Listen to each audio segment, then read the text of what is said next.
What is up, guys? I'm Narendra the Comic, and right now we are going to be reviewing, and yes, reviewing, because you might say, Narendra, you're a reactor, so why aren't you reacting to this? Reviewing the movie trivia Schmoedown Spectacular number 2. Yeah, again, back to that point, why I didn't react to it when it came out. It was 6.5 hours long. Like, I appreciate the production value you guys put into this one. Jesus Christ, like the writing you've tried to do with it, you've tried to make it more WWE-esque. You even had some physical hits in there as well, which was nice to see. I'm not saying if I was ever on there I'd do that, because then I wouldn't be allowed on. But you did different things with this Spectacular than you did with the last one last year, and you actually upped it even more. And yeah, to the point where it was 6.5 hours of YouTube. For me, I had to spread that out over like 3 days over the Christmas period. That's why this is coming out, why I'm putting this out now, because it took so long to watch it. So what I said I'd do is I would go through each match of this Spectacular and give a mini synopsis of that Schmoedown. So let's start with the first match of the evening, or 3 evenings. And the first match was the Manager Bowl, as many of you know now. For me, I think that they actually gave them particularly easy questions for this. Now obviously some of these guys aren't main competitors. Really only Jay Washington is a moderately mainstream compare. All the others are just managers. Apart from Emma Fyffe, I think Emma Fyffe's cool, you know. I think she leans one way, so I'm not sure how I feel about her as a whole. She won it, she did win it. This is spoilers, I guess, because, well, it's spoilers, deal with it. But the truth is, I would have actually won that Manager Bowl if I was put in there. So it leads me to that point of being like, in this next year, I will be able to compete in a geekdom. I'm just scrapping the normal Schmoedown, because I know I won't be able to compete in that properly. I would have won this, but I think it's because there were easy questions. Tom Danino, again, sort of cropping up and doing things you don't expect. He beat out Jay Washington in this match. Again, I think people are sleeping on him. If he gets a good category that he knows, he can actually do some damage. So you know, if there's a big guy trying to just wipe the floor with him, be careful. You know, don't allow spinner's choice on the wheel, because he might do something nasty to you. And then second in this event of entertainment was the Inner Geekdom match, my little baby, my tournament that I want to be involved with one day. You know, I think that they both put in a good fight in this match. I would have lost this match. Count up the points, I would have lost, but I would have put up a solid. So that leads me again to say, yeah, you know what, I'm gonna do it, and I'm gonna be on the movie trivia Schmoedown in a Geekdom match in the next year. I'm gonna say it, you put it in your mind. I said the end of 2018. It can happen. And that ended the first part of this triple videoed behemoth that was the Schmoedown Spectacular number 2. The video did really well, thankfully. It has almost 300,000 views, so they're sort of killing it. You know, I didn't think it would get that many views, but people like me, I've shared it, and I want people to see this type of stuff. That's why I'm making a video like this, because I want more people to see this, so these things get like 500,000 views. These are big things. They put a lot of time and effort into making these things, and it's appreciated by the people who watch it. But you just want to get more people in. Like, I'm trying to convince a lot of people, being like, just check it out. If you watch one episode, if you watch one YouTube video of this, you will watch every video. So I'm trying to do it for you guys. I'm trying to help as much as I can. All right. I'll be on the Schmoedown, you know, 2018, right? And I'm actually very happy that I split up all three segments of this main event, this pay-per-view, except it's free and we don't pay. Because the second video was off the freaking charts. If you look at that first match, that Star Wars Championship match, the stuff that happened with Ken Napsok over the past couple of weeks, the shenanigans going on with the Lions Den, okay, Rachel the Crusher Cushion, it's madness, it's crazy shit. Again, I'll give you the writing. The writing has improved a lot over the last year. It really has. Like, I would rather watch this any day of the week than WWE. You know, it just is more entertaining content. The truth of the matter is that Star Wars Championship was so heavy. I was going through it. I was the first 10 questions, I was like, you know what? I'm pretty good. I've got all 10. I'm pretty good. And then I got to 12 and I was like, hey, I'm winning at this point. I think I want to call it quits. At 12, I want to call it quits. And then by the time I was like, I'll take the win at 12. I'll take the win. I don't need to carry on for the next half an hour. That Iron Man match was mad.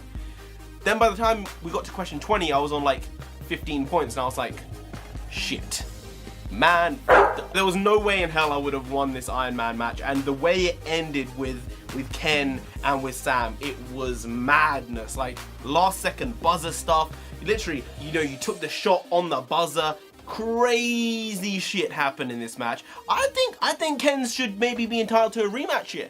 I think the rules weren't super clear with that last buzzer question, and maybe there should have been another 5 minutes or 1 minute of added time to the 30 at the end because it was a tie. I don't know. That's my opinion. Sam, a worthy winner. Ken, you did a good job. I think you maybe got stifled a little bit here, but that's the way the cookie crumbles, and I guess those are the rules, non-rules of the league. I do think the matchups in this Schmoedown were really, really well put together and very well done. I mean, they were all done through a tournament system, but the way they ended up working out as a whole were really, really good. And that was epitofied in the Patriots versus Above the Line.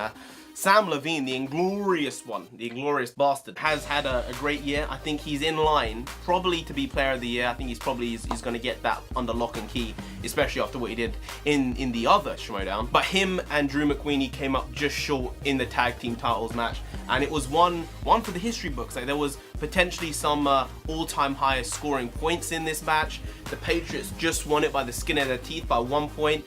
Above the Line, that last question, I would have got it wrong. I was thinking Siege, but it didn't make sense under context, and I was like, nah, that's not right. I remember that couldn't have been it. I got it wrong. I wouldn't have been able to win this match. The Patriots, it's just incredible. It is something special how much JTE has improved. It's not even improved, how much he's just come to play this year. I remember at the beginning of the year, maybe, or the end of last year, he played this US Olympic swimmer, Ryan Lochte. I can't remember, no, was it Ryan Lochte? I don't know who it was. But they played a US Olympic swimmer. He played him, JT versus this swimmer, non-movie trivia guy. And the freaking swimmer won. I'm like, JT, what are you doing in this league? I would have won that match. I remember it was such a low scoring match. I think it was like 12 points was the winner. He won with like 12 points. Come on, guys. Come on, I know he's a celebrity. He won a gold medal. He's got all the bling. But JTE at that point should have maybe been looking for the exit door for the movie Trivia Schmoedown. And this year he's come back swinging both arms. Both arms have been swinging. He's like a madman. He's taken it, and he's taken it all the way to the top. The Lions then have the tag titles. They had the Star Wars Championship, and at one point, essentially, they had the Inner Geekdom. They are a faction to be beholded, and they're sort of falling apart a little bit. But these guys are the crux of it, and that's JT and Jeff Snyder here. And Snyder, he gets a lot of respect, a lot of admiration because of how good a competitor he is. And I think JTE, he's sort of like the kicker boy in the team. But I think he's improved a lot, and I think he gives the team something that Snyder doesn't. That's sports movies. I think he does help in that area. Then we got to the final segment of the Schmoedown Spectacular Numero Dos. And sadly, it was a bit of a letdown. Not the entertainment value, but the matches were a bit of a letdown. I mean, Team Action versus Top 10. Top 10 wiped the absolute floor with them.